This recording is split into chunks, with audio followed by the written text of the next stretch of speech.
Unfortunately, we are seeing the kinds of pictures that we did last year during the peak of the first wave of the coronavirus. Most recently, we have seen pictures of bodies outside the biggest government-run hospital in the city of Raipur, and Raipur's chief medical officer said this is because they don't have enough freezers to keep the bodies, and that there are more bodies at crematoriums in the city than can be cremated. That hospital's intensive care units and oxygen-equipped beds have been at almost full capacity over the past week. Raipur is in the state of Chhattisgarh, which is one of the worst affected at the moment, but these issues in Chhattisgarh are not unique to that state. Most of these issues aren't. We have reports of a shortage of medical facilities, of equipment in a number of places, most notably in the worst affected state, Maharashtra, where medical teams which were sent there also said that there is a lack of oxygen supply and even malfunctioning ventilators. डर लग रहा है corona का नाम सुनकर ही।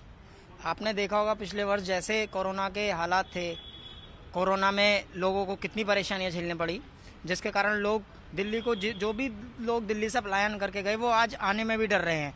बसें हैं नहीं, लोग भाग रहे हैं, परेशान हो रहे हैं।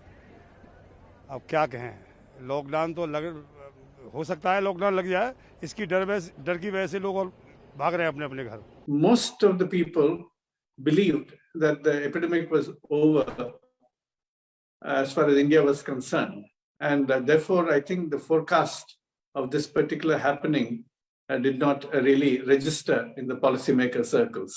The real threat is not so much in the number of cases.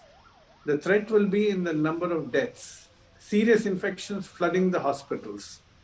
And that is where we do need a two-pronged action. One is to contain the transmission through preventing crowding and insisting on masks being worn in public everywhere without exception. The second is vaccinating